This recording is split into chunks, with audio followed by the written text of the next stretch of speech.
extrema crueldade, a coroa espanhola e a Igreja Católica interpretaram a mensagem do Senhor e, sob o nome de Inquisição, conseguiram a unificação de todo o reino na fé cristã.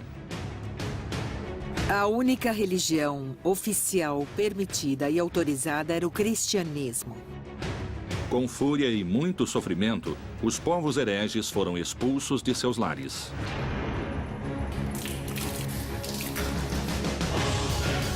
Anos mais tarde, os métodos impiedosos para a evangelização cruzariam o oceano em direção ao Novo Mundo.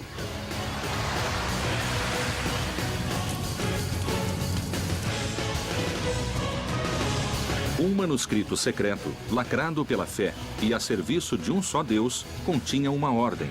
Todos os bispos da América deverão se empenhar em combater e eliminar a maligna influência que pretende se instalar nessas terras.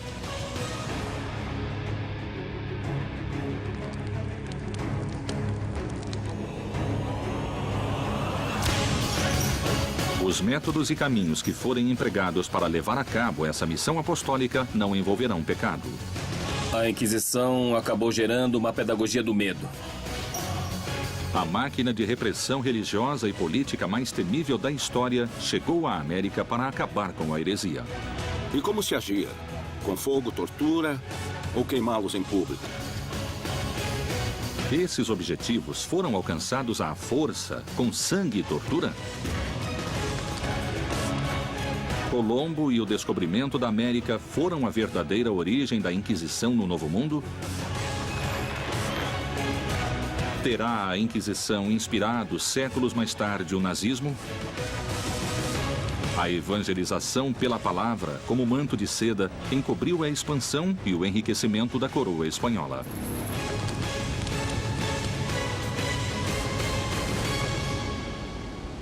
Inquisição na América Latina.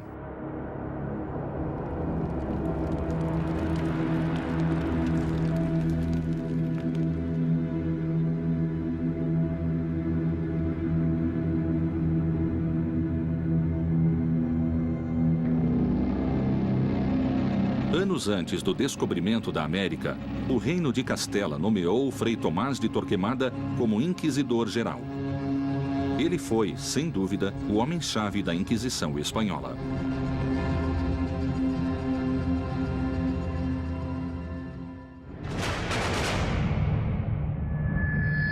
Torquemada foi o primeiro inquisidor. Um homem que não tinha limites, um homem que não tinha nenhum tipo de problemas em queimar qualquer pessoa para poder impor suas ideias.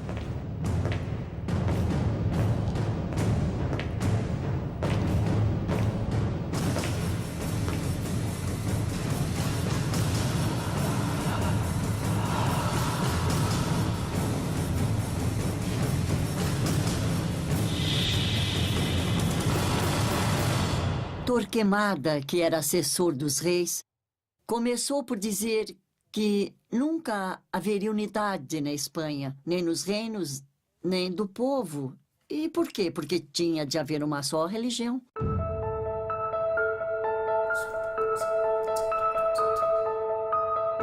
Era um homem temível, e sua crueldade era bem conhecida em todos os reinos. Era conhecido como o Martelo dos Hereges, porque em alguns livros ou folhetos da época ele estava assim denominado. E ele era implacável com aqueles que cometessem heresias.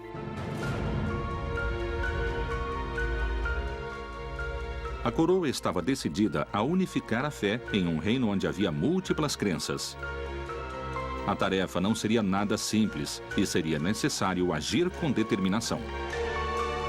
A única religião oficial permitida e autorizada era o cristianismo. Agora, o que houve com os judeus? Eles tiveram somente duas opções: ou emigrar para o norte da África ou para outro reino europeu, ou se converter ao cristianismo.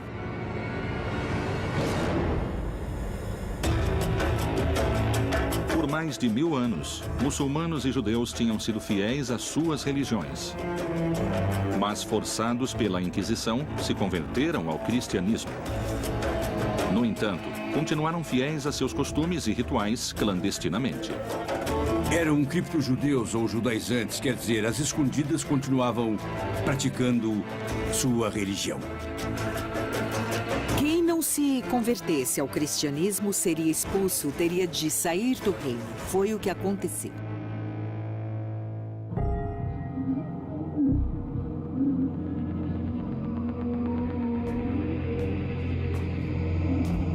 O terrível monge da Inquisição espanhola, através de sangue, tortura e morte, conseguiu a unificação da fé e a expulsão dos hereges.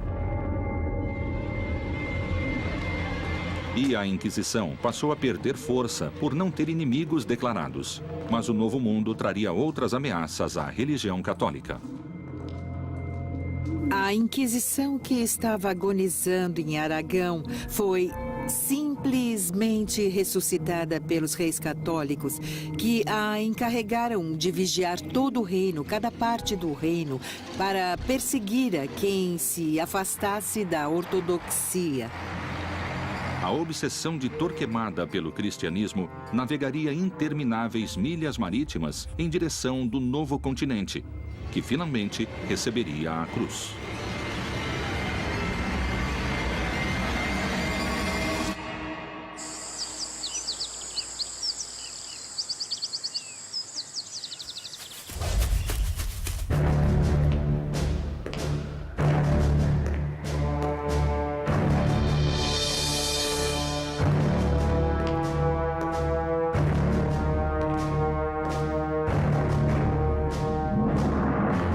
México, Lima e Cartagena de Índias foram as 3 cidades onde foram criados tribunais do Santo Ofício da Inquisição.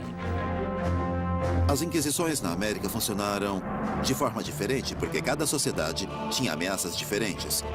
A sociedade mexicana, a sociedade limenha de Cartagena, essas sociedades que receberam o tribunal tinham ameaças e inimigos diferentes. Vamos lembrar que a justificativa da conquista do Novo Mundo se deu por sua evangelização. Então, as autoridades políticas costumavam colaborar com as autoridades eclesiásticas na repressão dos cultos andinos. As notícias provenientes da América falavam de uma terra próspera, abundante e selvagem.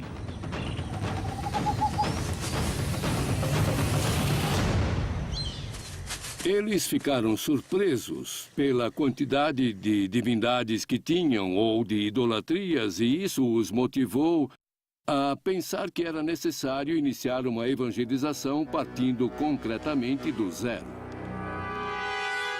Os reis católicos ouviam histórias de nativos vivendo fora dos costumes cristãos e com cultos pagãos. Os nativos penduram peças de ouro em suas orelhas e seu nariz, e o que levam no pescoço fica se agitando e tinindo. Com os talos de uma cana de dureza inquebrantável, fazem suas flechas, mas não usam peitorais de couro. Esse parágrafo é como uma primeira foto da América. Índios pagãos com flechas que a Espanha devia evangelizar.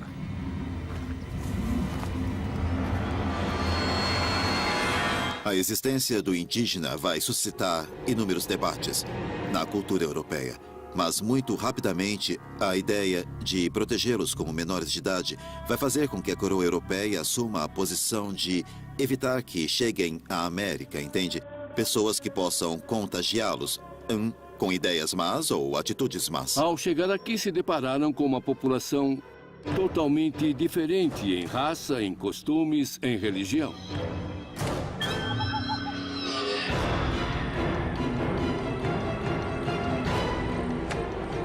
Quando encontravam rituais humanos com sacrifícios humanos, isso justificava de alguma forma a conquista do ponto de vista do cristianismo.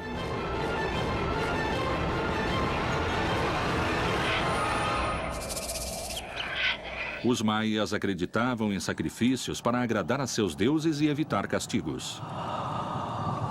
O ritual variava conforme a época do ano e era acompanhado de danças entre os maias. Como no México Antigo, sempre existiu a dança ligada ao culto e ao ritual religioso. para que faziam seus rituais para ter alimento. E por isso ofereciam aos deuses sacrifícios de humanos, e isso não será extirpado pela Inquisição, nem pela nova cultura que vem do Ocidente. Esses rituais aterrorizavam conquistadores e religiosos. Obviamente, para os espanhóis, os sacrifícios humanos eram coisas do demônio. Mais ou menos era assim que definiam. É claro que era bem difícil cristianizar uma população, não é? Indígena e com ritos e cultos tão ancestrais. E ainda mais em pouco tempo. A coroa espanhola havia aprendido a combater a heresia. Os mesmos métodos seriam trazidos ao Novo Mundo e o indígena finalmente teria sua cruz. A América nunca mais seria a mesma. Inquisição na América Latina.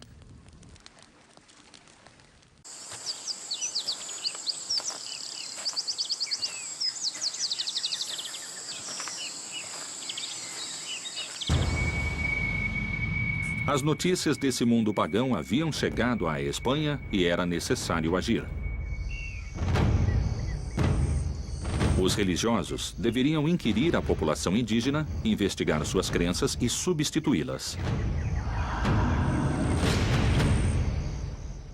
Foram 3 inquisições. A primeira era a monástica, a segunda a episcopal e a Inquisição do Santo Ofício, que começa em 1571 e termina em 1821 com a independência.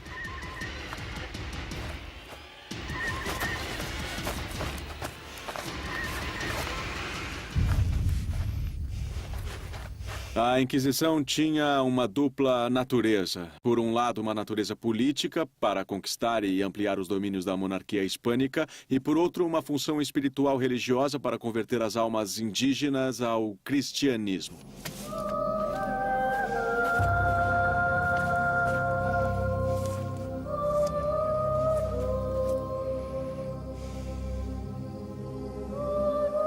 Começava a missão de purificar a alma do indígena, que, para a surpresa da Europa, habitava essas terras. A Inquisição Episcopal começou com o primeiro arcebispo do México, Frei Juan de Zumárraga, e aí podemos falar no que foi uma verdadeira inquisição para índios. Ele chegou sem ser bispo. Seria nomeado posteriormente o bispo da cidade e, como bispo, ele teve de zelar para que tudo fosse feito com muito cuidado.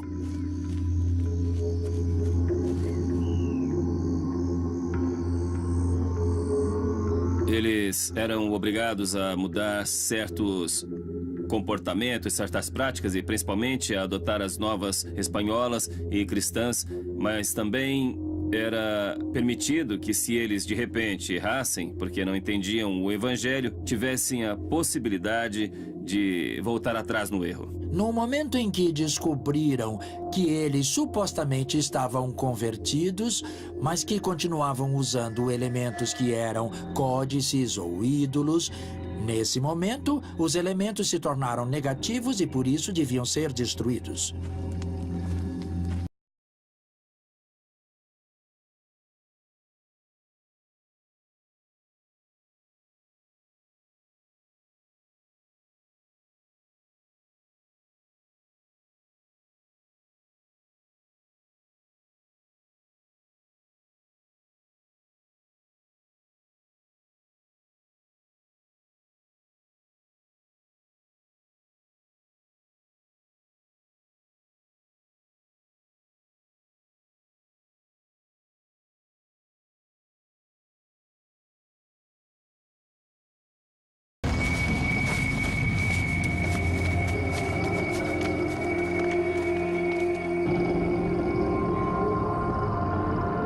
Sob o ponto de vista indígena, a conquista foi muito dramática, porque para os índios a conquista significou uma mudança radical em sua forma de vida, em sua forma de conceber o mundo, uma forma diferente de ver a realidade.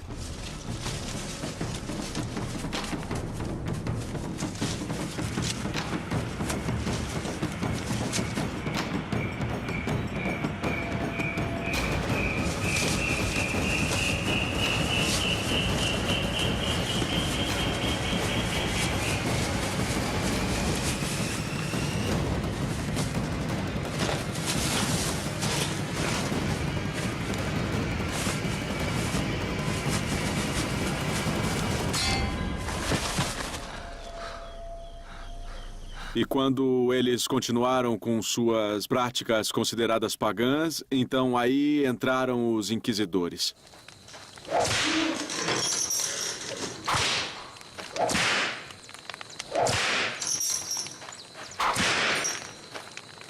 Devia-se destruir uma grande quantidade de coisas que naquele momento eram consideradas como inimigas da fé.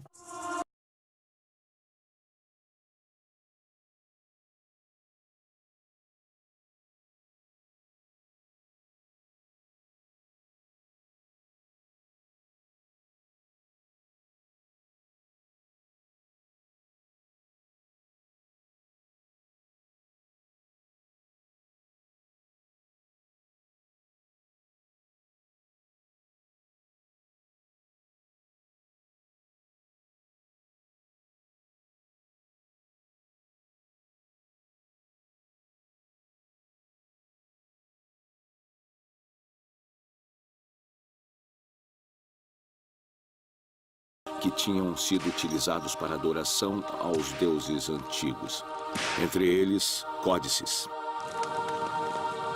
Os princípios da Inquisição na América foram caracterizados por uma extrema brutalidade para com o habitante primitivo da terra. Finalmente, a coroa espanhola havia conseguido seu objetivo e cravado uma cruz no coração da América.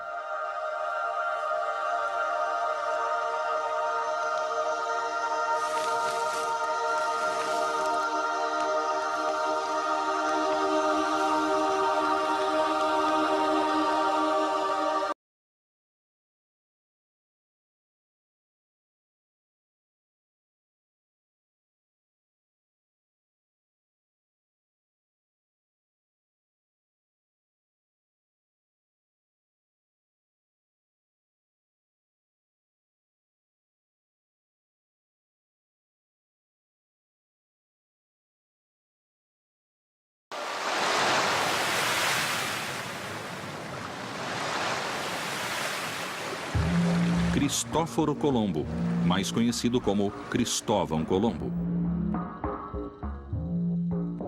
Alguns historiadores suspeitam que Cristóvão Colombo teve muito a ver com a vinda de judeus à América, escapando da Inquisição espanhola.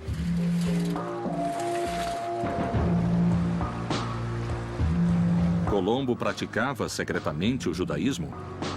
Muito se especula sobre a origem de Colombo, inclusive se ele seria um judeu ou um filho de criptojudeus, mas não. Hoje sabemos que de fato não era assim. Não só por ele, como por seu diário de navegação, onde ele faz um sem número de alusões e menções a Deus, a Virgem e a Trindade, buscando amparo na própria divindade para proteger sua empreitada. As origens de Colombo são muito questionadas. E, com certeza, os hispanistas mais cruéis negam qualquer possível origem judaica. Há muitas versões sobre quem foi Cristóvão Colombo. Entre os historiadores, cada um considera que ele nasceu em uma cidade, que ele era de pais diferentes. Pessoalmente, creio que Colombo era filho de criptojudeus. Os tribunais do Santo Ofício da Inquisição haviam avançado com força, aplicando todo o seu poder sobre os indígenas, sua cultura e sua religião. Mas um velho inimigo se instalava na América e ganhava forças: o judaísmo.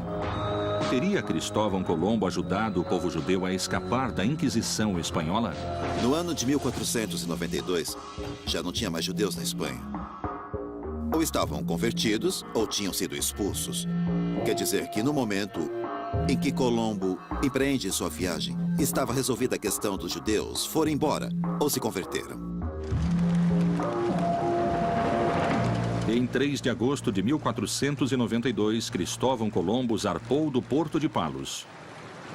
Toda a sua tripulação esperava, já embarcada. O dia 10 de Ave caía no dia 2 de agosto, de acordo com o calendário judaico. Então, essa semana, como tradição, é de lamentações e não se pode empreender nada, nem nenhuma viagem. Por isso, ele saiu dia 3 de agosto e não 31 de julho, que era a data estipulada para a expulsão dos judeus. Quem ele levou, quantos levou também é uma longa história, porque nas 4 viagens que Colombo fez, sabemos que havia pelo menos 80 pessoas de origem judaica convertidas. Pensavam que, indo para a América, seriam menos perseguidos, porque a Inquisição não estava instalada. Aí, eles poderiam usufruir de maior liberdade. Estabeleceram-se em várias partes do território, clandestinamente, e, de maneira oculta, chegaram ao México e chegaram ao Peru. No fim, os convertidos ou judaizantes foram uma população que procurou refúgio na América. Apesar da luta dos tribunais da Inquisição para estabelecer o cristianismo na América, os judeus não tardaram a voltar a seus antigos rituais em segredo, como tinham feito na Espanha. Teria chegado o momento de reutilizar os terríveis aparelhos de tortura trazidos da Espanha?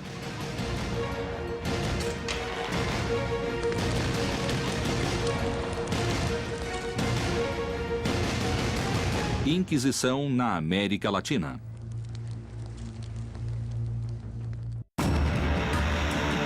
Expulsos da Espanha, os judeus aproveitaram as viagens de Colombo à América para procurar novas regiões onde se instalarem. A Inquisição havia conseguido avançar na evangelização do indígena, mas o judaísmo representava um perigo para os novos cristãos da América.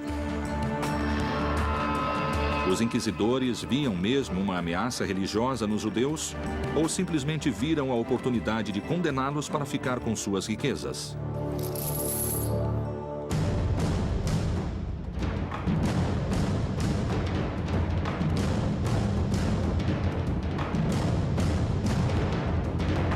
Em 1569 e 1570 foram fundados 2 tribunais de Inquisição na América, o do México e o de Lima. Para impedir a contaminação da nova e frágil fé dos índios.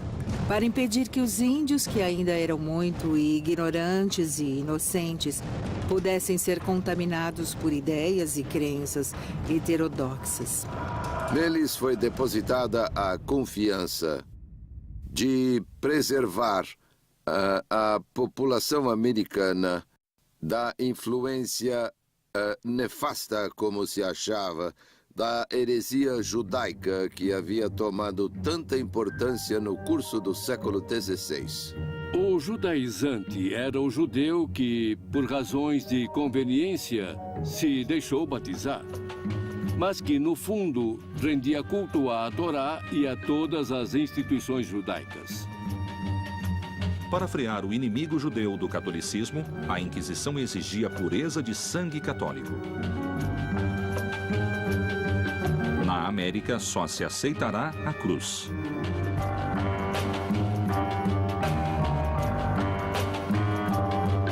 Para vir para a América, era necessário provar que havia pureza de sangue. No caso dos europeus que passassem para domínios espanhóis na América, era necessário ter autorização expressa. O certificado de limpeza de sangue era um documento que se pedia às pessoas para exercer certos cargos públicos ou mesmo para entrar nas melhores escolas ou universidades, onde a pessoa demonstrava que não tinha no sangue raízes judaicas nem muçulmanas. Então se faziam investigações genealógicas para provar que havia uma tradição de cristão puro. No entanto, muitos judeus tinham conseguido vir para a América e desenvolveram um grande poder econômico no Novo Mundo. O dinheiro dos hereges não tardaria a tentar a cobiça dos inquisidores. É certo que os funcionários espanhóis queriam muito vir como inquisidores a um desses tribunais, mas não ganhavam salário. Então, para manter a si e a sua família, deviam procurar trabalhar com quem tivesse patrimônio. E esses eram os judeus. Em 1590, por exemplo, temos o famosíssimo processo contra a família Carvajal. De origem judaica e vindo ao México como conquistador, Luís de Carvajal se tornou o poderoso governador de Monterrey.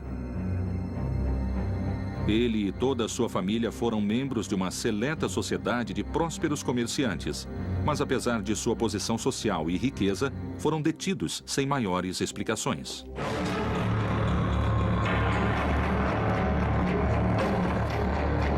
Luís de Carvajal, o Velho, governador de Nova Leão, foi implicado na medida em que era o patriarca, o chefe de uma família na qual a maioria dos membros era judaizante. Quando uma pessoa era detida, não sabia por que era detida. Era levada a uma cela, onde era mantida por várias semanas.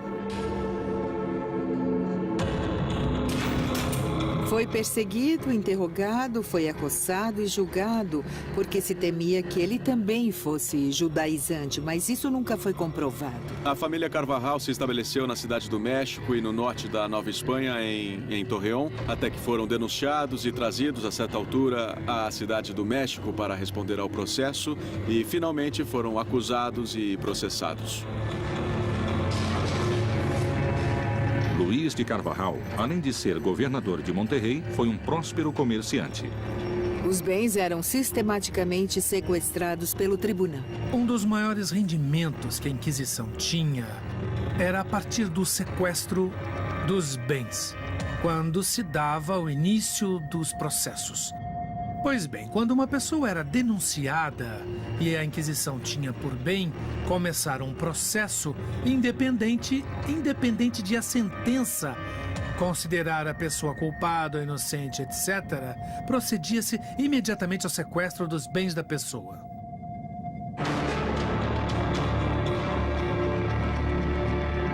A Santa Inquisição havia se transformado em um ente arrecadador dos dois lados do oceano, mas especialmente na América. As imensas fortunas que sequestravam de seus prisioneiros reforçavam seu poderio econômico e, por outra parte, estavam começando a deturpar sua missão religiosa original. Teria ela se transformado em uma máquina implacável de cobiça e terror? Até onde era capaz de chegar?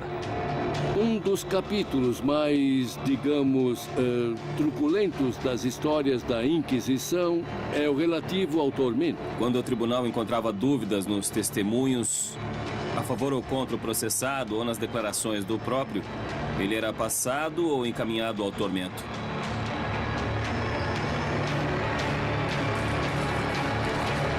Eram feitos vários interrogatórios, eram colhidas várias declarações nas quais se podia recorrer à tortura. Sim, a tortura existiu, obviamente. Era uma técnica empregada por todas as justiças, civis e religiosas, até o século XVIII. O tormento era reconhecido por todas as legislações da Idade Média. Quer dizer, quando se devia conseguir uma confissão, havia o procedimento de causar sofrimento que não produzisse a morte, nem o rompimento de ossos, por exemplo, nem derramamento de sangue. Naquele tempo, o temor era o caminho mais rápido para chegar à verdade. Mas a Santa Inquisição cuidava zelosamente da pureza de suas mãos. Os inquisidores sabiam que não podiam manchar as mãos com sangue humano, porque isso era um pecado, e não podiam pecar dando a morte a uma pessoa ou causar derramamento de sangue. Era o carrasco que torturava, um profissional da justiça civil. A Inquisição não tinha carrascos especiais, e ele era pago. Devia se pagar. O carrasco da justiça civil era um profissional, não um psicopata. Muitas vezes, se torturava com a intenção de obter a verdade. Era sob coação que uma pessoa tinha de declarar um delito pelo qual estava sendo julgado ou sentenciado durante a Inquisição. Muitas vezes, os artesãos da época produziam obras de arte macabra e competiam entre eles. Aquele que chegava a inventar algo realmente terrível era implicado, era acusado de de ter feito algo tão macabro que só poderia ser com a ajuda da mão do diabo. E esse era torturado por sua própria criação. O tormento significava justamente a ideia de mortificar a carne para extrair a pureza. E para extrair a pureza, os tribunais do Santo Ofício da Inquisição utilizavam métodos engenhosos e certeiros. O chamado potro era o primeiro elemento a ser usado para infligir sofrimento. Era a primeira forma de levar a cabo a obtenção de uma confissão. A pessoa era obrigada a se deitar sobre um estrado de madeira e começava a ser esticada com sucessivas voltas de uma roda. As extremidades assim puxadas produziam, dessa forma, uma dor intensa. Uma volta, 2 voltas, nos braços e nas pernas. Não se podia ir além de 6 voltas. Era proibido. Devia-se parar. E muitas vezes, se o carrasco se excedesse e não tivesse cuidado no manejo da corda, podia cortar as articulações dos pulsos, dos pés ou da cintura e provocar lesões graves que podiam levar à morte da pessoa sofrendo o tormento. A aplicação do tormento a uma pessoa trazia consequências inesperadas a seus familiares. No passado, a cada tortura que se infligia às vítimas, os familiares teriam de pagar pelo serviço. É uma coisa incrível, não? Era a última chacota perpetrada contra os condenados. O governador Carvajal morreu em 1595 na prisão por causa das dolorosas torturas recebidas e o resto da família dele pouco depois na fogueira.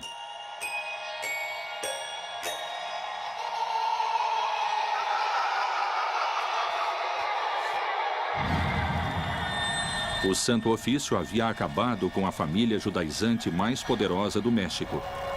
Mas a luta só estava começando. Novas religiões vieram ter às costas da América e a Inquisição devia impedir não só seu desembarque, mas também os demônios dos povos originais. Que métodos a Inquisição usou para vencer essa resistência? Inquisição na América Latina.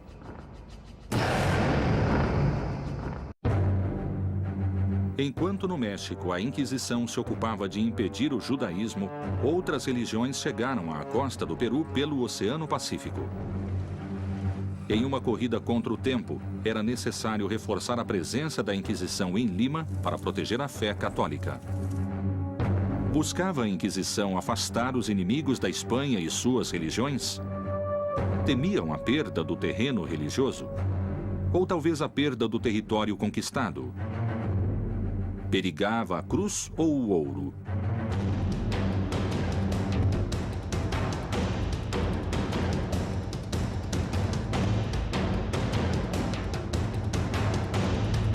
A Inquisição chegou a Lima em 1569, com o vice-rei Francisco de Toledo. A Espanha o nomeou vice-rei e, nessa mesma data, constituiu o Tribunal de Lima. Museu do Congresso e da Inquisição. Reforçou-se a ideia de reprimir qualquer tentativa de prática religiosa alternativa. Perseguiram qualquer tipo de atitude propensa a ser luterana ou calvinista, porque eram as religiões do inimigo. Lima foi um dos territórios mais afastados da Espanha. Ter um controle e segurança sobre esse território foi um dos feitos mais difíceis para a Espanha. Através do comércio chegavam muitos barcos de várias bandeiras, mas principalmente piratas e corsários, marinheiros ingleses e holandeses, com religiões muito diferentes do cristianismo. Na época, o protestantismo estava ligado à pirataria, que assolava os domínios espanhóis, tanto na América quanto na costa do Pacífico e do Atlântico, e como também em, como se diz, mar aberto. E a Inquisição mostrou sua completa energia e disposição para impedir que ele entrasse em território americano. Claramente havia uma relação duríssima com a Inquisição nos castigos que eram dados a esses estrangeiros residentes. O Tribunal da Inquisição de Lima, consciente do perigo, decidiu agir e castigar duramente luteranos e protestantes. Conhecendo muito bem os mecanismos e como funcionava o Tribunal de Justiça, imediatamente renunciaram à sua fé e viraram católicos. Então, tecnicamente falando, a Inquisição não poderia sentenciar a penas capitais ou outras penas maiores pessoas que tinham se convertido à fé. O fogo sempre foi um fator importante em todas as religiões, desde que o homem é homem. O fogo é o que queima, que purifica, que faz o pecado desaparecer. No período que vai de 1570 a 1600, houve uma sequência de 46 processos dirigidos a estrangeiros. A grande maioria deles com acusações de luteranismo. O primeiro processado foi um francês chamado Mateus Salado. Salado é a forma castelhana do que devia ser Salade, mas o nome que aparece é Mateus Salado.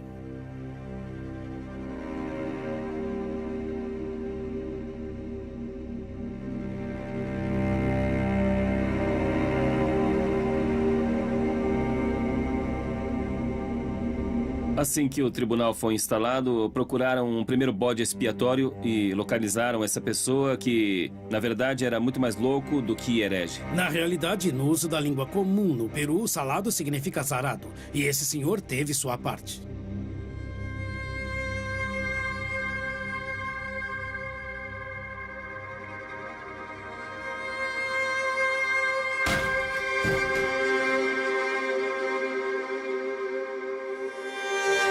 Era uma pessoa, um humilde marinheiro ou ex-marinheiro, com escassa formação em questões de teologia, e foi bastante fácil, não é?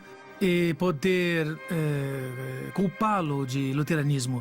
E efetivamente começaram a engendrar o suposto espírito de herege de Mateus Salado.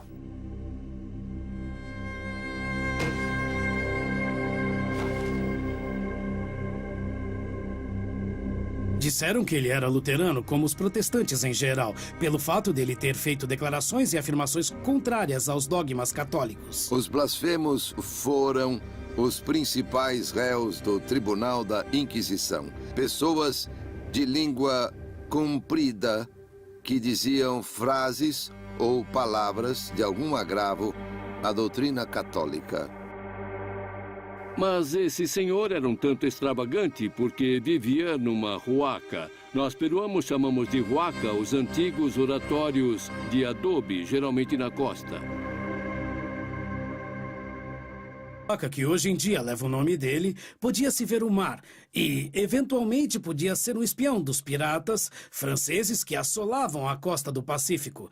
A condenação de Mateus Salado tem muito de política.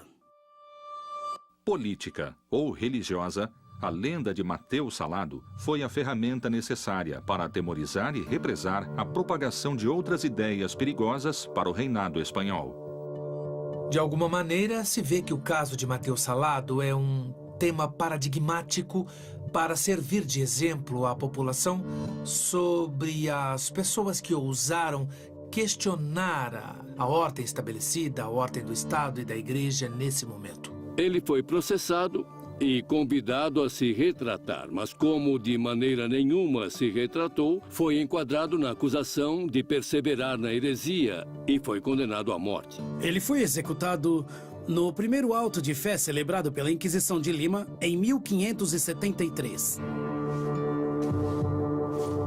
Os inquisidores acreditaram que queimando Mateus Salado purificariam a fé católica e que a ameaça protestante em Lima desapareceria.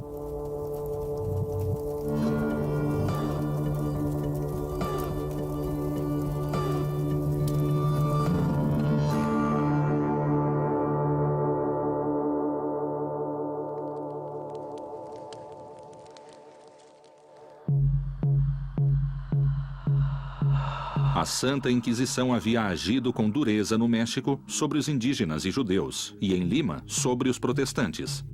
Mas as ameaças tinham terminado? Ou a verdadeira luta estava começando?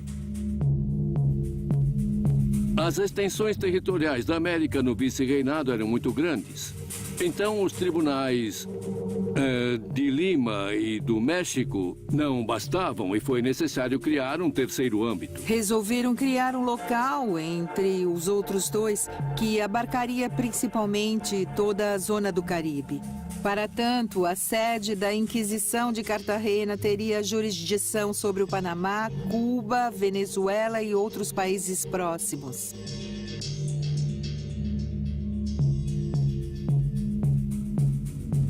Em 1610, fundaram o Tribunal de Cartagena de Índias, no norte da Colômbia, na costa do Atlântico. Cartagena vai se converter na porta de entrada da população escrava destinada às minas de Antioquia. Cartagena era o principal porto negreiro da América, e aí o Santo Ofício tinha uma tarefa difícil. Escravos africanos, piratas e comerciantes europeus traziam crenças e costumes muito perigosos para o catolicismo.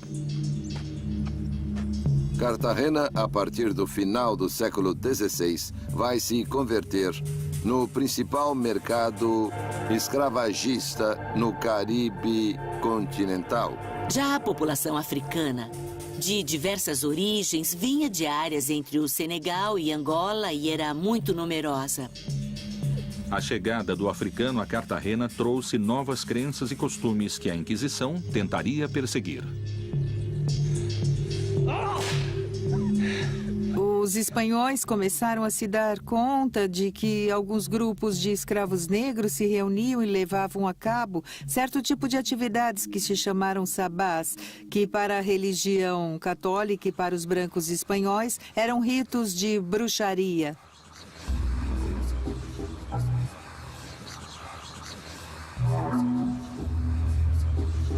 Os inquisidores sabiam muito claramente da persistência dentro das populações africanas já residentes em Cartagena de uma prática muito específica que seria geral a todos esses povos da África Ocidental, que era o culto aos mortos.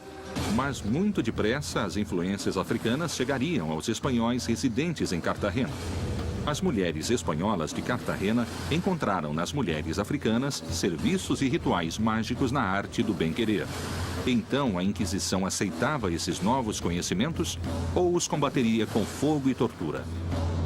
Paula de Aguiluz era uma mulher muito especial, muito singular. Ela foi comprada por Joan de Aguiluz. Joan de Aguiluz era uma figura muito interessante porque ele era o prefeito das minas de cobre na região de Santiago de Cuba, no oriente da ilha. Ela vai viver um processo particular de adoção de diferentes tradições mágicas e religiosas que vão fazer dela um personagem muito particular. Ela começou a realizar uma série de práticas de magia, a amorosa em particular, qualificadas como feitiçaria. Ela foi acusada de fazer feitiços e malefícios para que seu amo fosse condescendente e carinhoso para com ela, para lhe dar presentes e tratá-la bem. Mas o problema é que a esposa dele ficou enciumada com essas preferências e afetos dele pela escrava. E ela, com outros vizinhos, seriam os primeiros a acusá-la de práticas de bruxaria. Inclusive, os inquisidores acreditavam em seus poderes, acreditavam em sua capacidade de cura, acreditavam nos poderes que ela havia acumulado e em seus conhecimentos para curar. De alguma maneira, ela se tornou médica, podemos dizer, de cabeceira do bispo da Catedral de Cartagena. Sua popularidade e sua influência foram tais em Cartagena que os inquisidores a interrogaram sem detê-la, independente de suas respostas. Ela conseguiu deixar o Santo Ofício com medo. Os inquisidores perguntaram: você tem alguma ligação com o demônio para fazer essas coisas que faz? E ela disse: não conheço esse diabo que estão me falando, nunca tratei com ele. Mas se vocês têm tanto medo dele, e se esse personagem é inimigo de vocês, inquisidores, eu vou querer ser amiga dele porque me interessa muito ser amiga do inimigo de meus inimigos. A chegada dos tribunais de Inquisição na América e seu empenho religioso foi um marco divisório na fé de indígenas e espanhóis. A Santa Inquisição, em nome da fé, tinha açoitado com sua cruz os indígenas da América e só um milagre poderia aproximá-los a esse novo Deus trazido de tão longe.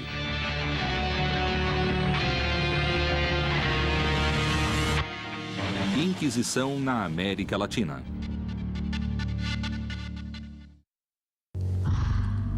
A Inquisição havia arrasado o povo indígena, destruindo seus objetos de adoração.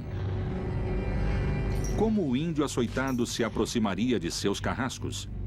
Poderiam índios e brancos unir-se sob uma mesma religião? Já tinha terminado a conquista através da guerra e da primeira evangelização. No entanto, muitos indígenas se convertiam, talvez sem muito convencimento, até que em 1531, uma expressão de Deus em forma maternal mudou tudo. O sucesso histórico da evangelização do México tem como protagonistas a velha Espanha, a jovem América, o bispo inquisidor Frei Juan de Zumárraga e um índio chamado Juan Diego. Frei Juan de Zumárraga e Juan Diego vieram na mesma época. De fato, coube ao Frei Juan de Zumárraga acalmar um pouco a luta e também acalmar as adversidades, o descontentamento dos índios e, por outra parte, a ambição dos espanhóis. Juan Diego, um humilde indígena convertido ao cristianismo, seria testemunha de um feito sobrenatural. Juan Diego tomou o caminho da cidade do México e teve de passar pelo lado oeste do Cerro Tepeyac. De repente, em uma área abandonada, ele ouviu uma voz feminina falar com ele junto com um canto de pássaros e com um bom curioso, subiu ao alto da montanha e aí ele viu uma mulher e falou com ela com todo respeito em língua indígena. A curiosidade de Juan Diego o teria levado ao Cerro Tepeyac, onde os astecas haviam construído um santuário. É certo que naquele lugar, anos antes, havia construído um oratório à deusa Tonantzin, a mãezinha, como a chamavam os índios, mas era só isso. Depois de muitos anos, a mãezinha dos indígenas, essa jovem mulher, teria reaparecido. Seria a visão da antiga deusa do Cerro Tepeyac uma feliz coincidência para ajudar a evangelização dos astecas? Por outra parte, a aparência com que ela se apresenta era de Tecuatlaxupi, que significa a mãe de Deus por quem se vive. Os espanhóis, ao ouvirem língua nahuatl, Tecuatlaxupi, procuraram algo parecido foneticamente e usaram a palavra Guadalupe, que era uma população de perto de Cáceres, na Espanha. Fica a ideia de que a Virgem de Guadalupe poderia ser a mãe protetora dos indígenas, a quem se pode pedir favores e que intercede por eles ante o novo Deus para que aos poucos o aceitem como único Deus. Os astecas chamavam sua deusa feminina de Tonantzin, que significa Nossa Mãe. Os conquistadores retomaram esse nome porque lhes pareceu conveniente aos propósitos da fé católica, em cuja doutrina Maria é a mãe de toda a criação. Há deuses que são semelhantes ou a quem se dá o poder de fazer atividades iguais, e foi acontecendo uma combinação de rituais e de ritos para que, dessa maneira, surgisse uma convivência e uma aceitação da religião cristã por parte dos indígenas. Os astecas tinham várias deusas da terra e todas elas eram consideradas como a mãe do povo. Uma das deusas mais influentes era Coatlicue, a deusa que dava a vida e a morte, que era a guia do povo mexica. Os deuses eram representados de maneira antropomórfica, ou seja, eles continham elementos humanos e elementos animalescos e elementos próprios. Os espanhóis deram outro sentido à figura de Guadalupe, utilizando em sua vestimenta símbolos da dualidade da religião asteca. Coatlicue dava vida, mas também atirava. As duas faces da mãe dos mexicas foram representadas no vestido da Virgem de Guadalupe. O vermelho e o sol, que significam a vida, e o azul do manto e a lua, que assinalam a morte. Então toda essa simbiose se reflete no caráter dos deuses. Foi um processo longo, pelo qual até hoje podemos ver, mesmo pelo rosto das pessoas, a presença do indígena, de seus ritos e de suas formas de crença e cosmovisão. Tanto a Virgem Maria como Coatlicue tinham ficado grávidas de maneira milagrosa. As duas haviam parido o salvador de seu povo e, principalmente, as duas eram as protetoras de seus devotos. Após a aceitação por parte dos astecas dessa aparição, nasceu o culto à Virgem de Guadalupe, identidade do México e da América Latina. A Virgem de Guadalupe foi instaurada na Nova Espanha como um elemento de coesão para que os indígenas crescem na religião cristã, para que aceitassem e adotassem essa religião como sua e também como elemento que daria a eles identidade. O milagre da Virgem de Guadalupe uniria o espanhol e o índio sob uma mesma fé. Esse fato marca o começo da devoção a uma imagem católica por parte do índio americano. De alguma maneira, fica manifesto que essa imagem iria unir agora o indígena juntamente com o espanhol. Sem mais sacrifícios humanos. É por isso que Santa Maria de Guadalupe e Juan Diego tiveram um papel tão importante para a evangelização desta terra. A imagem de uma jovem mulher no Cerro Tepeyac havia conseguido então a união de dois mundos antagônicos.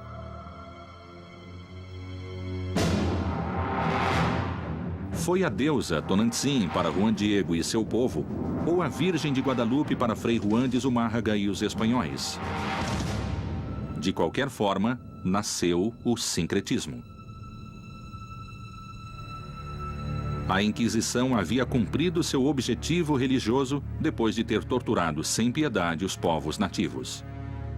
Em nome de Deus, a Inquisição se apoderou não só da fé, mas das riquezas de todo aquele que pisava o solo do Novo Mundo.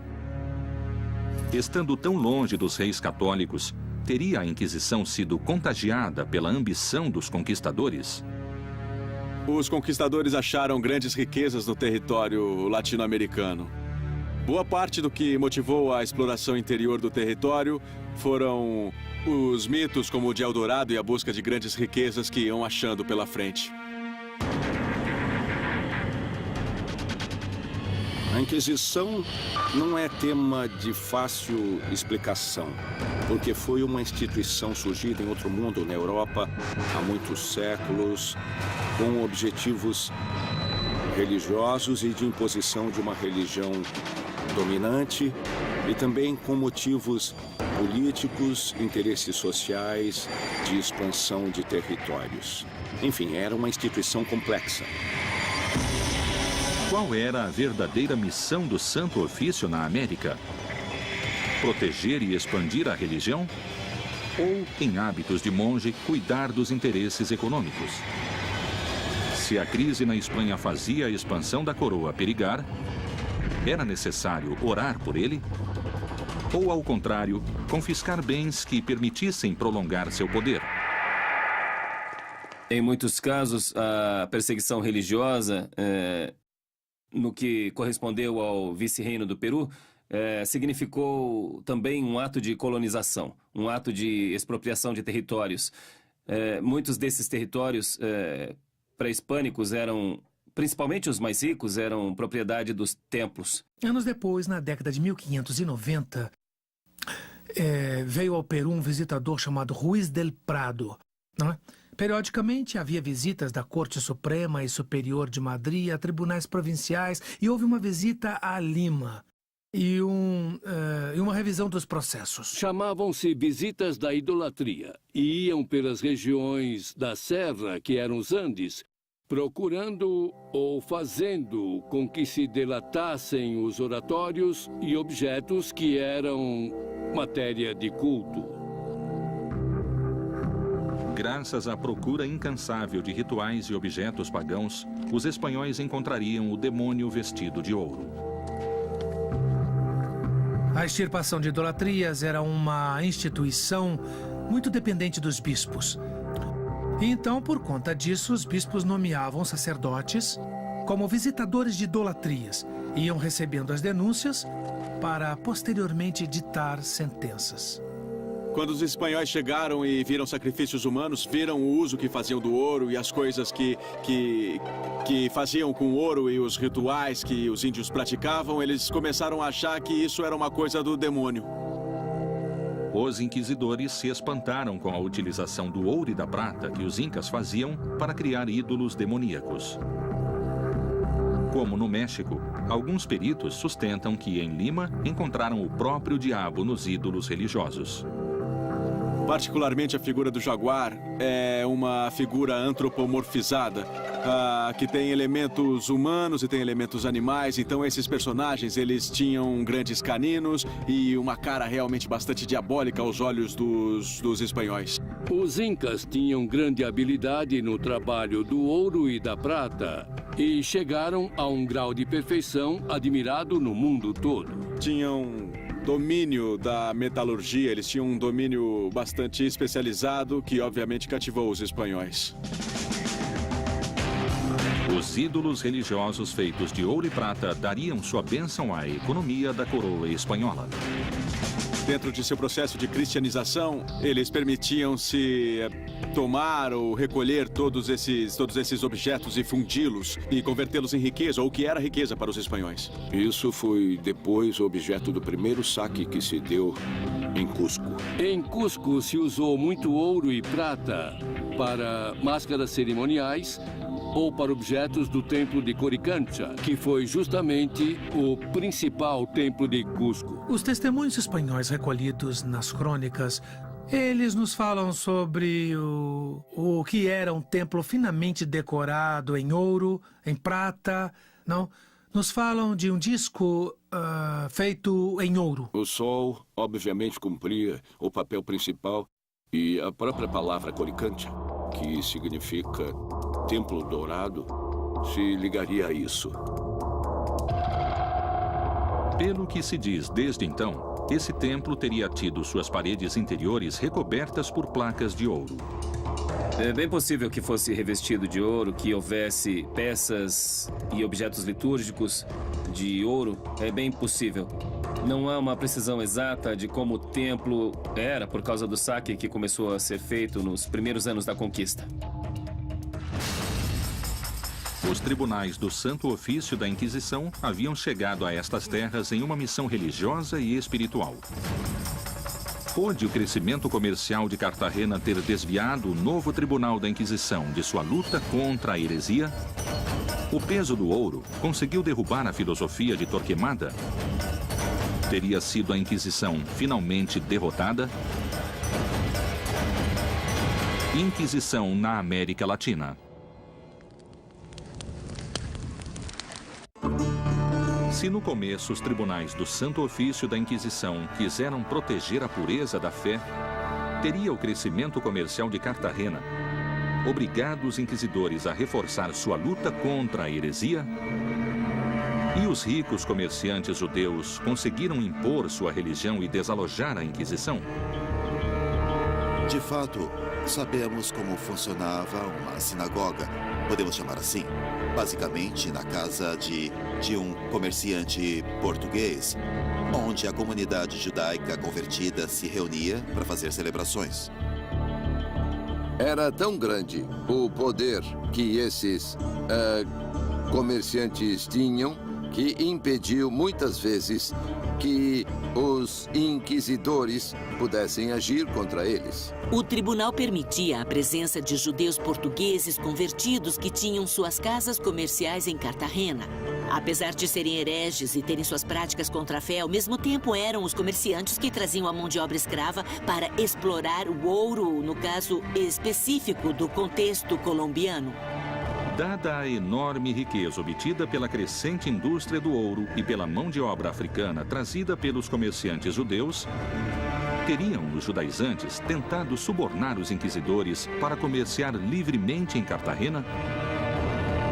Ao contrário, os inquisidores elaboraram estratégias de sedução, de aliança, de proximidade com os judaizantes para receber deles benefícios, favores e dinheiro dados a eles por baixo do pano para parar suas investigações, para passar informações que podiam preveni-los quando o tribunal ia agir contra eles. Nesse momento, os inquisidores de Cartagena foram muito prudentes em não julgar os grandes comerciantes negreiros, fossem eles judeus ou judaizantes, como eram chamados, fossem eles protestantes, porque eram eles que traziam mão de obra para a exploração do ouro.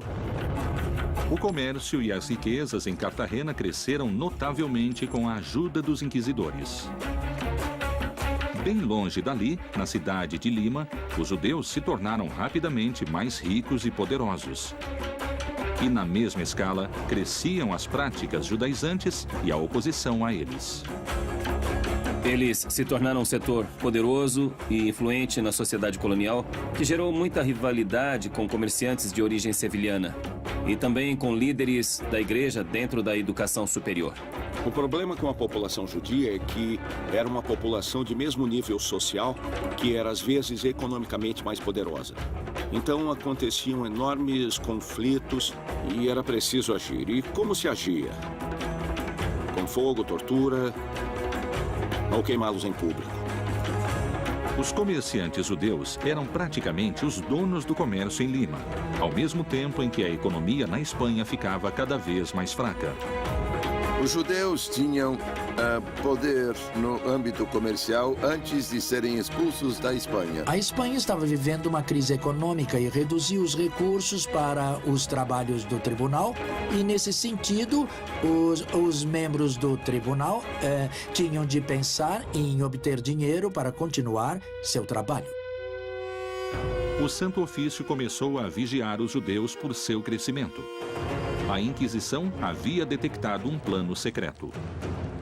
Em Lima, no ano de 1635, houve um processo que se chamou a Grande Cumplicidade. A Grande Cumplicidade foi um processo descoberto pela Igreja Católica, no qual um grupo de portugueses de origem judaica propunha justamente a independência do país, apoiando-se na frota holandesa.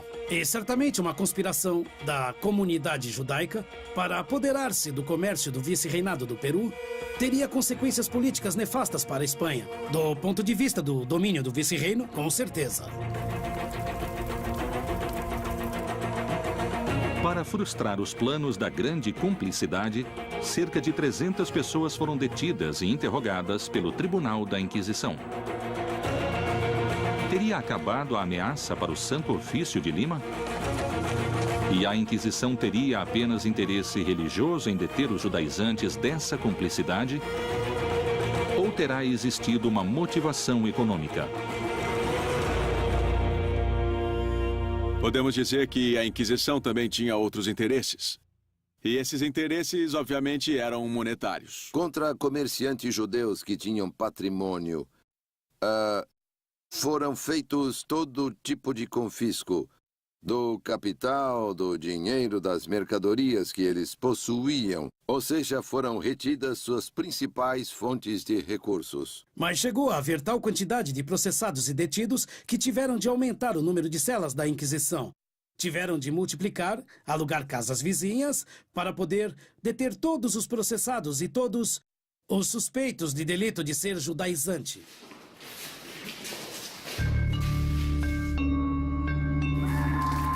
Ser estrangeiro ou ter uma profissão respeitável o transformava automaticamente em suspeito de ser judaizante. Dizer português no século XVI era equivalente a dizer convertido. Dizer holandês e médico era quase dizer judeu, eram equivalentes. Foram presas várias pessoas, desde o reitor da Universidade de São Marcos até muitos médicos, professores, clérigos, muitos comerciantes, todos eles envolvidos na grande conspiração contra o Império Espanhol. Pouco a pouco, a Inquisição foi caindo em excessos, porque, entre outras coisas, requisitavam os bens dos réus e passavam às mãos do tribunal. Então era, às vezes, um negócio lucrativo. Em função da crise econômica na Espanha, a Inquisição teria se afastado de sua missão original para sobreviver. Há crônicas que notam que as ruas dos mercadores eram todas de judeus e, então, outros mercadores de Lima se sentiam bem ofuscados. Essa parece ser uma das razões mais fortes que obrigaram o tribunal a processar com dureza esse grupo de pessoas. Haviam pessoas que tinham bens em quantidade decente, digamos assim, e que a Inquisição processou. O Tribunal do Santo Ofício se transformou. De estabelecimento austero, converteu-se em entidade milionária. Porque naquela época não havia um sistema financeiro.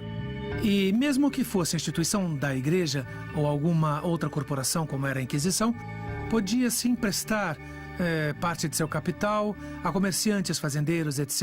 E isso acontecia com toda certeza. A igreja se aproveitou da situação para perseguir de maneira indiscriminada todo aquele que fosse português de origem convertida, ou também chamado cristão novo, para, por um lado, reprimir esse fim, mas também para expropriar os seus bens.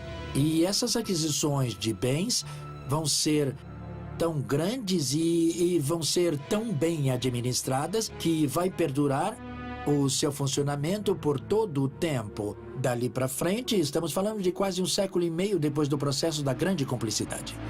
Os inquisidores, graças às propriedades dos judeus, chegaram a ser, segundo se diz, tão ricos quanto os reis. A Inquisição considerou os judeus como seus inimigos e séculos mais tarde o nazismo adotaria esses mesmos conceitos. Teria sido esta parte da história a semente do antissemitismo mundial?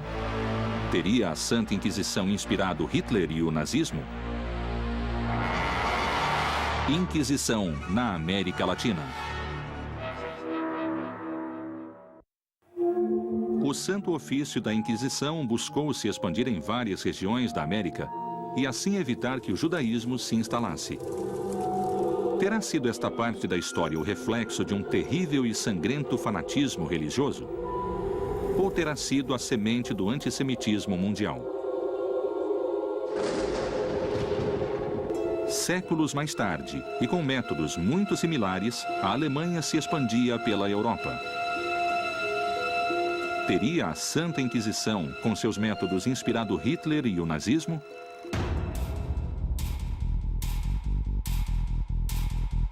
Os judeus representaram um inimigo tanto para a fé católica quanto para a economia da monarquia. Não só foi um perigo pela introdução e pela difusão da religião hebraica, como também pelo poder econômico que concentrava. 500 anos mais tarde, Hitler retomou essas ideias e todo o nazismo, porque não podemos pensar em Hitler sozinho. Nunca houve um senhor que convenceu os demais a fazerem as coisas. Sempre há uma cabeça. Ao longo da história, começam a aparecer notáveis coincidências entre o nazismo e a Inquisição. O nazismo perseguiu os judeus e outros dissidentes por sua raça. Ou seja, a Espanha queria um povo de sangue puro, castiço e cristão puro. E os nazistas também queriam uma Alemanha de sangue puro, sem mistura. Entre a Inquisição, o nazismo e todos os movimentos que reivindicaram a pureza de sangue, As diferenças não são grandes. O que os iguala, quer dizer, o que há em comum entre eles é o tema racial. A tese contra os judeus. Tanto a Inquisição quanto o nazismo trataram de neutralizar o perigo, isolando seus prisioneiros.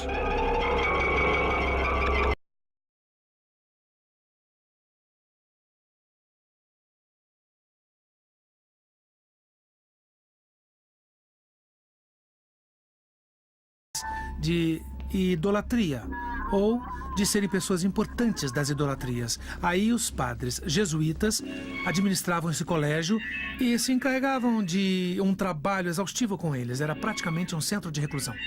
Na pobreza, na miséria das celas, dos tribunais da Inquisição, muitos enlouqueceram e acabaram.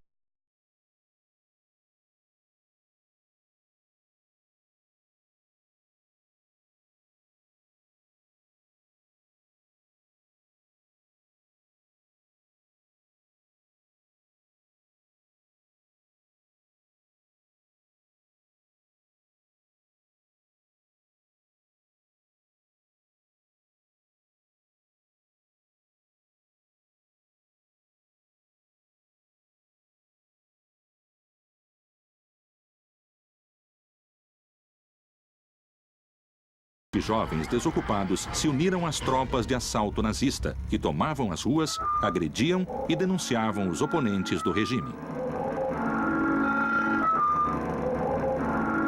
A Inquisição gerou uma pedagogia do medo em todo o mundo hispano-americano. E a delação foi uma dessas armas. Tanto a Santa Inquisição como o nazismo sabiam que o medo lhes traria uma importante quantidade de colaboradores.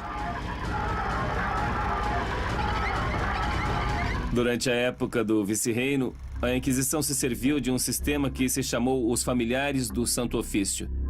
Era um sistema muito organizado e muito formal, onde indivíduos de vários grupos sociais apoiavam a Inquisição e traziam declarações, testemunhos ou gravavam acusações. E não era só isso, mas também diziam que para salvar a sua alma, qualquer pessoa devia ir à Inquisição e delatar a si mesma. E mais, todos os inquisidores, todos os comissários, todos os familiares teriam uma recompensa espiritual. Colaborar com a Inquisição garantia recompensas tanto no céu quanto na terra. Se fossem familiares ou tivessem qualquer cargo na Inquisição, não iriam ao purgatório nem ao inferno, mas diretamente para o céu. O benefício dos familiares era que, quando alguém fosse processado, esses senhores se converteriam em donos de todos os bens dos processados. Esse familiar teria direito entre 5% e 25% dos bens daquela pessoa que era considerada culpada. Vamos imaginar a possibilidade de ficar com metade do que o outro tem simplesmente por ir anonimamente e contar a alguém uma coisa que supostamente viu por uma janela no escuro. Era um belo negócio.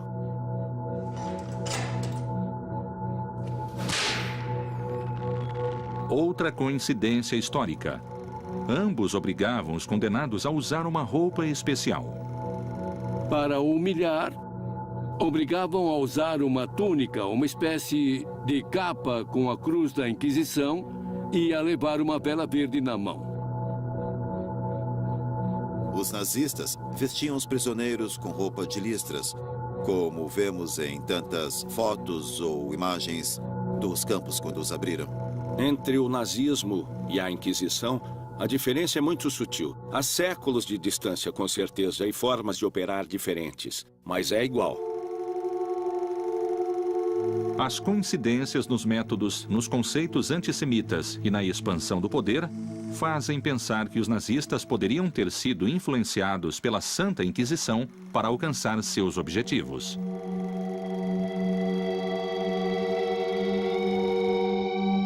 Após sua passagem para a América e a cristianização do indígena, 5 séculos mais tarde a Igreja Católica pediria perdão. Quais foram os ensinamentos e as consequências da Inquisição nestas terras? A Inquisição, com certeza, conta em sua história com grandes injustiças e excessos. É impossível negar.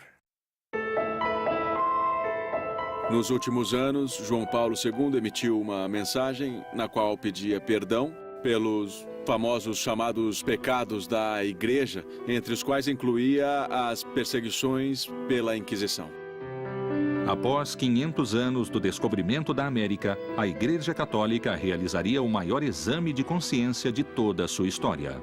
O Papa reconheceu que houve abusos, reconheceu que houve faltas de compromisso, reconheceu que houve omissões, mas não por parte de todos. No entanto, deve-se reconhecer. E sugeriu a criação de uma comissão para estudar profundamente quais foram esses erros.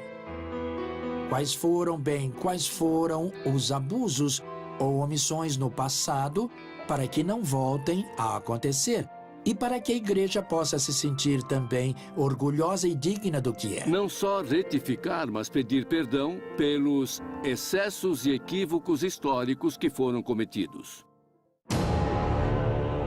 O olhar atual da Igreja sobre a Inquisição na América está situado em um passado com valores sociais próprios de outras épocas.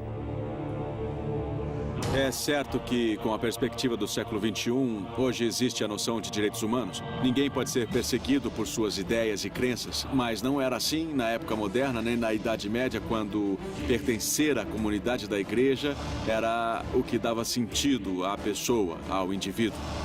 Era parte da realidade a obrigação de permanecer fiel a um credo, que era o credo católico. Deve-se compreender que era outro momento da história. Surpreendentemente, a Santa Inquisição no México era percebida naqueles anos com um significado muito diferente do atual. Nos 3 séculos de vice-reinado, não houve um só levante popular contra a Inquisição. Quer dizer que as pessoas aceitavam que a Inquisição existisse. Era parte da realidade. Mas o conformismo social, calar-se, calar a pessoa, isso sim é muito mexicano, não discordar abertamente, evitar o enfrentamento, preferir ficar quieto, nunca se sabe, assim foi com a Inquisição no México. O povo nunca se rebelou contra a Inquisição, nem na Europa, nem aqui. Possivelmente, muitas das tarefas levadas a cabo pela Inquisição tenham passado despercebidas pelo povo da Nova Espanha. As pessoas, talvez acostumadas ao temor, só se preocupavam pelo que pensariam os outros, não com a própria consciência. Quando se lêem jornais ou fatos de destaque da Nova Espanha, se vê, neste dia foi justiçado um espanhol. Pouco a pouco, a decadência política da Inquisição no Velho Mundo traria mudanças.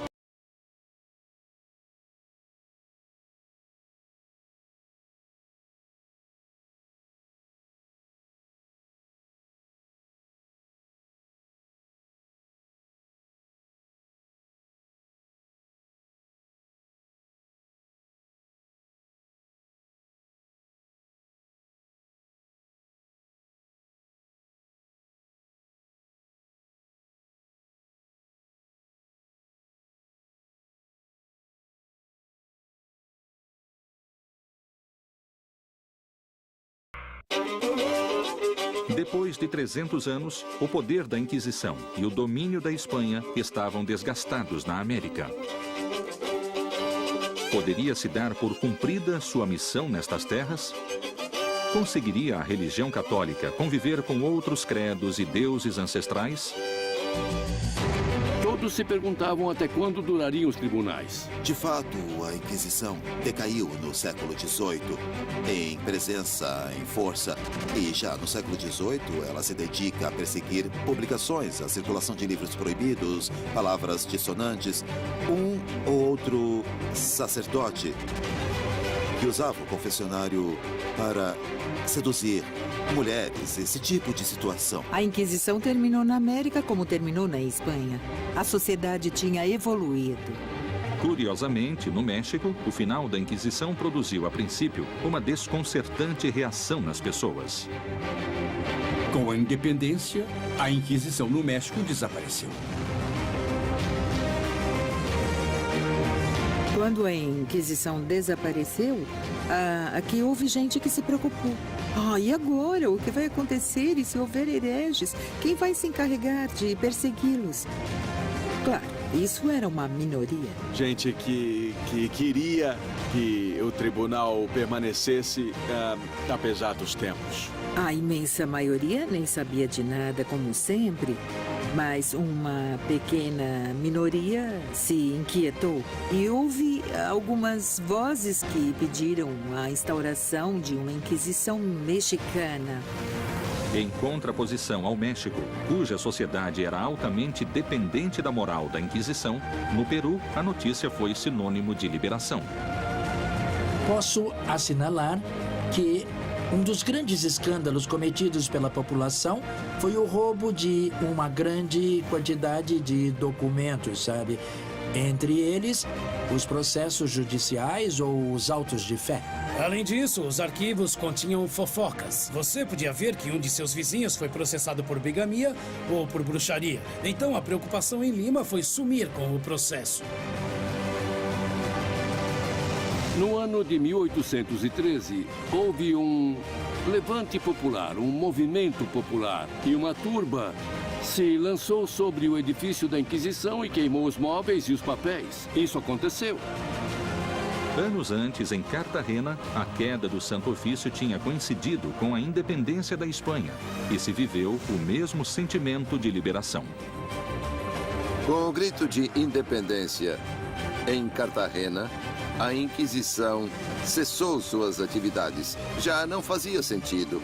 Em 11 de novembro de 1811, houve grandes festejos na cidade de Cartagena, mas não só motivados pela eliminação da Inquisição, mas principalmente pela conquista da independência. Poucos dias depois, a população exaltada arrancou da Assembleia o potro, o mecanismo que torturava as pessoas. Esse mecanismo de tortura representava a mais intensa repulsa na população e, no centro da praça, o queimaram. O povo se dirigiu ao átrio da catedral, onde se achavam todas as tabuletas que continham os nomes dos réus condenados ao longo de 200 anos e as destruíram por completo. Os tribunais do Santo Ofício estavam esvaziados para sempre e seus elementos de tortura foram destruídos. Paradoxalmente, a Inquisição desaparecia, mas tinha alcançado seu objetivo de cristianizar a América. A Inquisição foi talvez a única instituição do vice-reino que cumpriu seus objetivos, que era manter a pureza cristã na América. A aceitação da fé católica foi global em toda a América Hispânica, isso podemos afirmar. O catolicismo se expandia na América. Mas teria a cruz conseguido afastar em definitivo os ídolos pré-colombianos ou eles sobreviveram ao fogo? A América é o território de uma experiência única e singular, que é a formação de uma religiosidade sincrética, mestiça. O habitante primitivo destas terras havia suportado na carne, em nome da cruz, muita crueldade e a destruição de sua cultura. Apesar disso, jamais renunciou a seus deuses e crenças.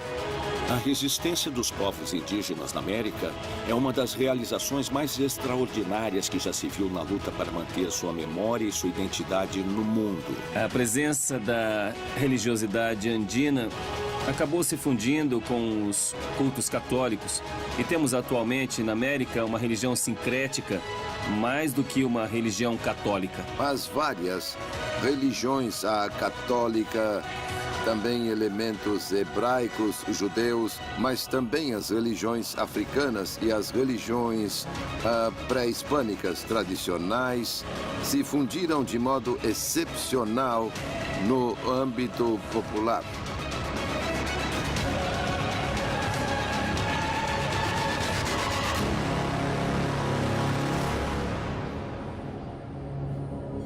Vamos pensar que foram 400 anos nos quais essas populações mantiveram sua memória e sua identidade e continuam a mantê-las.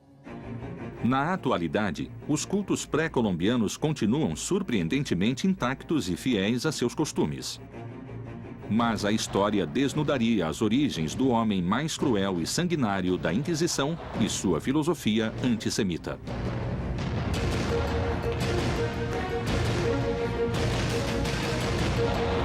Torquemada foi o primeiro inquisidor. Sua origem era de uma família judia convertida há muitos anos. Frei Tomás de Torquemada, o martelo dos hereges, se encarregou de queimar os escritos e tudo o que revelasse sua origem judaica, até os pertencentes à sua avó, uma judia convertida. Torquemada considerava sua ascendência hebraica uma mancha que o envergonhava. Seu repúdio a tudo o que não fosse católico não acabaria em seu túmulo e seria transmitido a estas terras.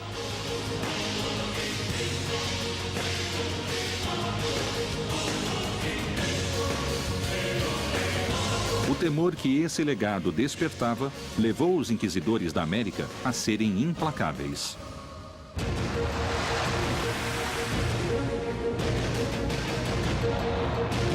Os povos originários da América foram testemunhas da chegada do homem branco e sua cruz. Uma única religião seria permitida no Novo Mundo. À força, com sangue, tortura e morte, o catolicismo se havia instalado para sempre. A cruz havia sido cravada com firmeza no Novo Mundo. Não se trata mesmo de se justificar, mas de reconhecer que se equivocaram, que deviam ter ficado mais perto do Evangelho. Até hoje, se cita um velho dito popular daquela época. Ninguém escapa do tribunal da Inquisição. Até morto, ele o castigará.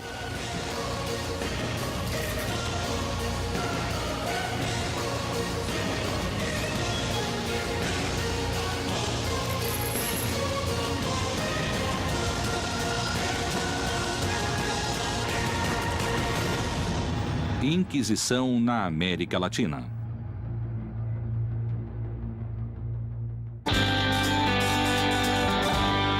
Os judeus tinham sido fiéis às suas religiões, mas forçados pela Inquisição, se converteram ao cristianismo. No entanto, continuaram fiéis a seus costumes e rituais clandestinamente. Eram cripto-judeus ou judaizantes, quer dizer, as escondidas continuavam praticando sua religião. Quem não se convertesse ao cristianismo seria expulso, teria de sair do reino. Foi o que aconteceu.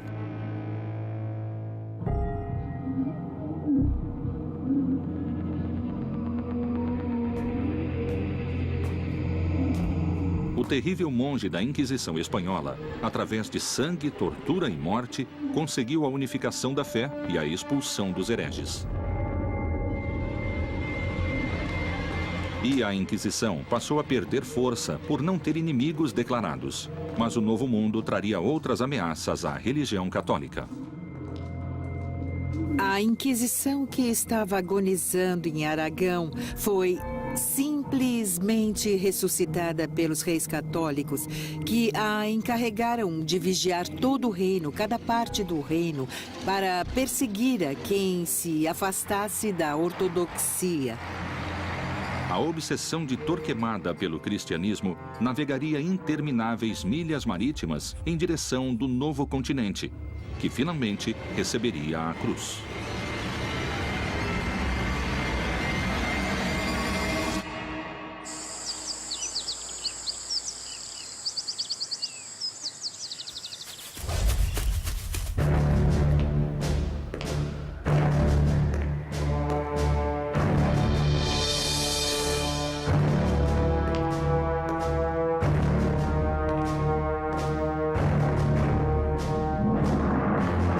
México, Lima e Cartagena de Índias foram as 3 cidades onde foram criados tribunais do Santo Ofício da Inquisição.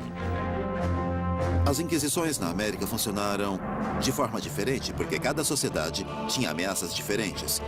A sociedade mexicana, a sociedade limenha de Cartagena, essas sociedades que receberam o tribunal tinham ameaças e inimigos diferentes. Vamos lembrar que a justificativa da conquista do Novo Mundo se deu por sua evangelização. Então, as autoridades políticas costumavam colaborar com as autoridades eclesiásticas na repressão dos cultos andinos.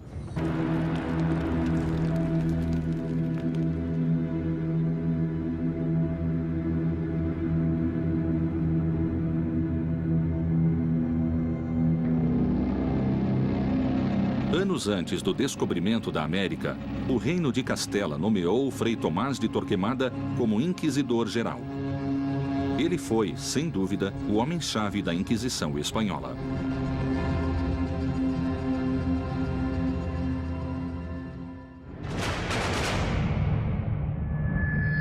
Torquemada foi o primeiro inquisidor. Um homem que não tinha limites, um homem que não tinha nenhum tipo de problemas em queimar qualquer pessoa para poder impor suas ideias.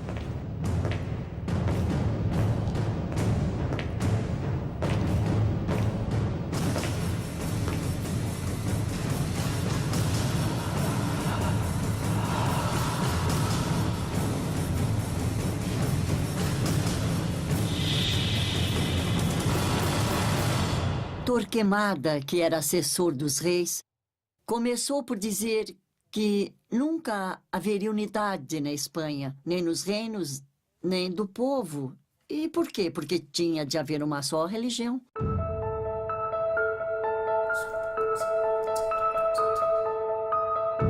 Era um homem temível e sua crueldade era bem conhecida em todos os reinos. Era conhecido como o Martelo dos Hereges, porque em alguns livros ou folhetos da época ele estava assim denominado.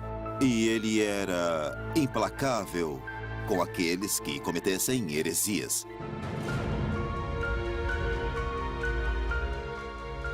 A coroa estava decidida a unificar a fé em um reino onde havia múltiplas crenças.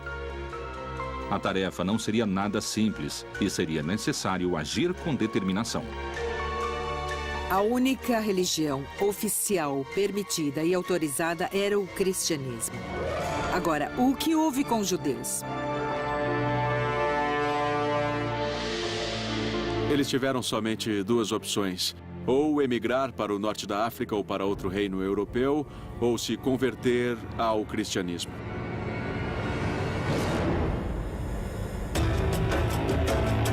Por mais de 1000 anos, muçulmanos e... As notícias provenientes da América falavam de uma terra próspera, abundante e selvagem.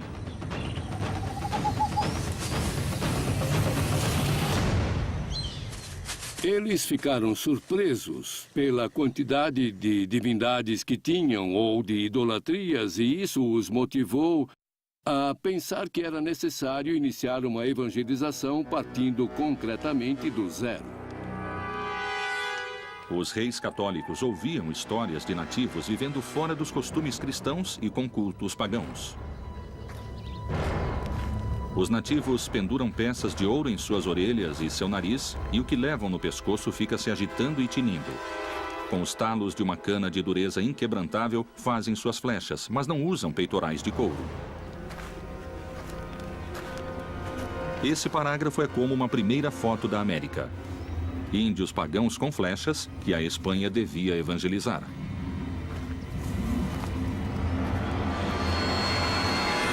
A existência do indígena vai suscitar inúmeros debates na cultura europeia. Mas muito rapidamente, a ideia de protegê-los como menores de idade vai fazer com que a coroa europeia assuma a posição de evitar que cheguem à América, entende? Pessoas que possam contagiá-los, com ideias más ou atitudes más. Ao chegar aqui, se depararam com uma população totalmente diferente em raça, em costumes, em religião.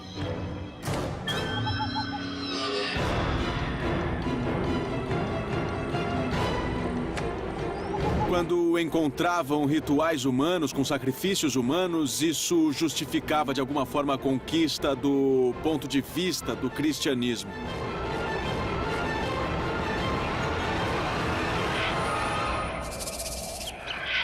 Os maias acreditavam em sacrifícios para agradar a seus deuses e evitar castigos. O ritual variava conforme a época do ano e era acompanhado de danças entre os maias. Como no México Antigo, sempre existiu a dança ligada ao culto e ao ritual religioso. Para que faziam seus rituais? Para ter alimento. E por isso ofereciam aos deuses sacrifícios de humanos, e isso não será extirpado pela Inquisição, nem pela nova cultura que vem do Ocidente. Esses rituais aterrorizavam conquistadores e religiosos. Obviamente, para os espanhóis, os sacrifícios humanos eram coisas do demônio. Mais ou menos era assim que definiam. É claro que era bem difícil cristianizar uma população, não é?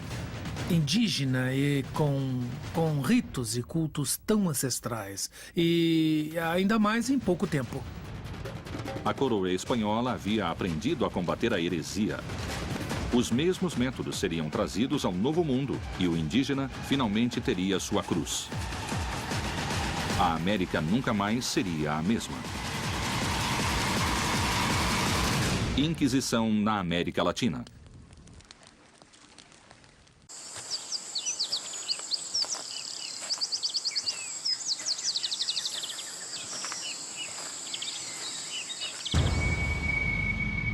As notícias desse mundo pagão haviam chegado à Espanha e era necessário agir.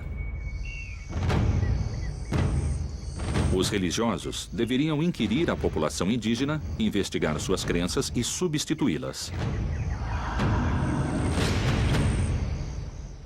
Foram 3 inquisições. A primeira era a monástica, a segunda a episcopal e a Inquisição do Santo Ofício, que começa em 1571 e termina em 1821 com a independência.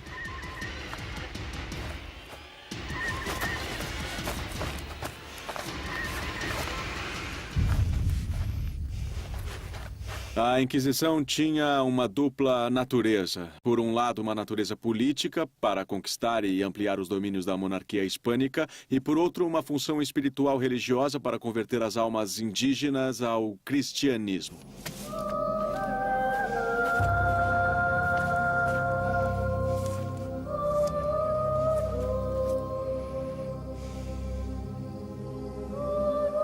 Começava a missão de purificar a alma do indígena, que, para a surpresa da Europa, habitava essas terras.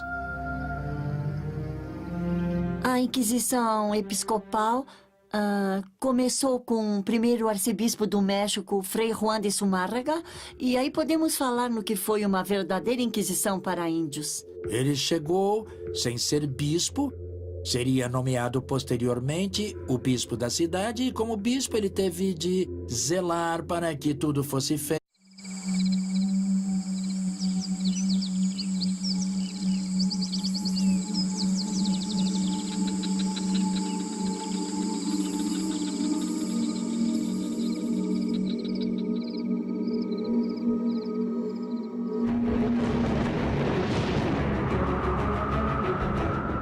Com extrema crueldade, a coroa espanhola e a Igreja Católica interpretaram a mensagem do Senhor e, sob o nome de Inquisição, conseguiram a unificação de todo o reino na fé cristã.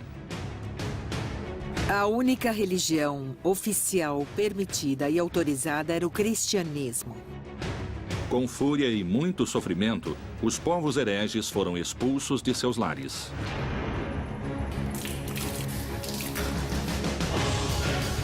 Anos mais tarde, os métodos impiedosos para a evangelização cruzariam o oceano em direção ao Novo Mundo.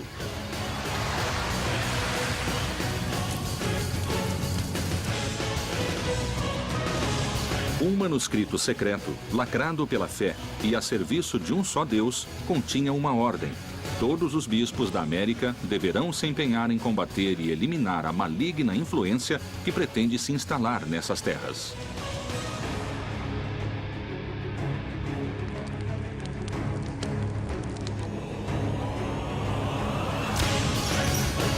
Os métodos e caminhos que forem empregados para levar a cabo essa missão apostólica não envolverão pecado.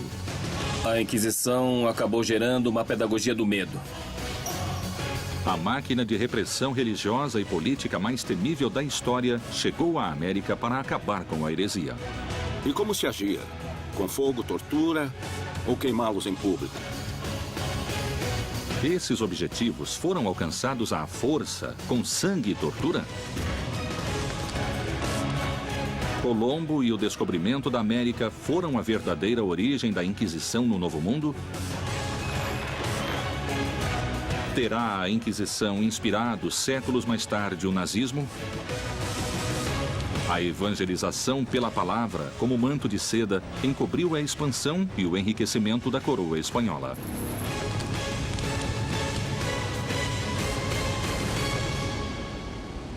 Inquisição na América Latina.